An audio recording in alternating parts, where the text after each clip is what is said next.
département logistique et technique a fait l'acquisition de nouveaux engins au mois de juin dernier, dont 2 camions citernes feux de forêt moyens affectés au centre de secours de Gargenville et Maurepas.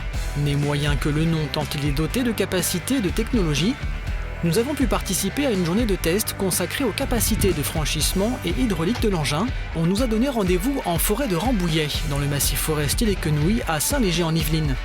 Un terrain tout à fait adapté pour tester les capacités du CCFM. À nos côtés, Maxime, garde forestier de Rambouillet à l'ONF, a également été convié à ce test. Une relation précieuse pour les sapeurs-pompiers lors d'incendies. Nous sommes au cœur de la forêt de Rambouillet, sur une partie résineuse comme on en retrouve beaucoup sur la forêt. On a des risques d'incendie avec des sécheresses de plus en plus présentes sur les massifs dont on s'aperçoit chaque année de plus en plus. Et ici on est dans des parties résineuses qui brûlent de façon très forte avec de gros risques d'incendie suivant les sécheresses. Les résineux contiennent de par leur nom beaucoup de résine, leurs aiguilles sont très inflammables et ça se compare aux feux que l'on peut retrouver dans le sud de la France, même en Île-de-France. C'est dur à éteindre parce que ce sont des feux qui sont très vifs et en plus on a la particularité ici, du fait des arbres qui sont sur pied, on a un sol qui se transforme petit à petit en tourbe, donc avec des feux qui peuvent être souterrains et qui durent beaucoup plus longtemps et qui sont beaucoup plus difficiles à éteindre.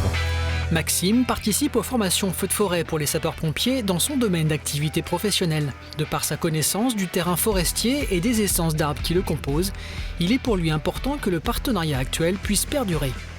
L'aide que je vais apporter aux sapeurs-pompiers, du fait de nos relations qui se renforcent chaque année, je vais être appelé. Donc on va pouvoir leur décrire la zone où ils sont et la zone étendue. Donc ça sera suivant les types de peuplement qu'on va rencontrer.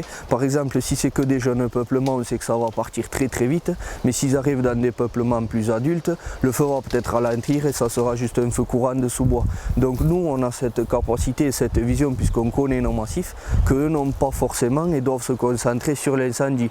Nous, on est vraiment un appui, un appui et un soutien sur la connaissance du massif. Nous avons été accompagnés de spécialistes feux de forêt, dont le lieutenant Thierry Fabre, de l'adjudant-chef Franck Ferber, du groupe pédagogique formateur, et de l'adjudant-chef Fabien Dubourg, formateur de conduite tout-terrain. C'est avec ce dernier que nous avons pu participer à une démonstration des capacités de l'engin sur le terrain. L'évolution elle est plus sur le côté équipementier, plus que le côté châssis. Au niveau de la pompe, on est sur une pompe de 2015, avec 65 litres d'additifs. On a une citerne en eau de 3500 litres et une réserve pour l'autoprotection de 400 litres. On trouve la lance canon de toit qui est très efficace, comme ça on peut travailler en toute sécurité en ayant un personnel à l'intérieur de la cabine et pouvoir traiter quand même un départ de feu ou des feux, donc en toute sécurité.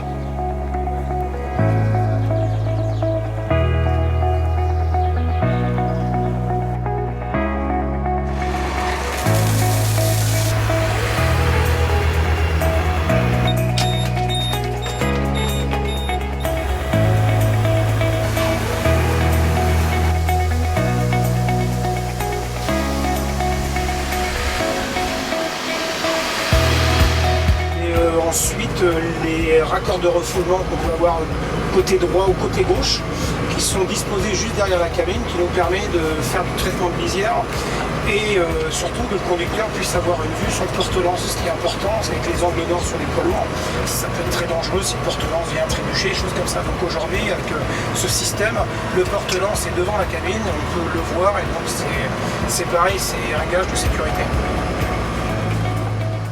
Le CCFM a également la particularité de posséder un système hydraulique permettant le traitement des lisières.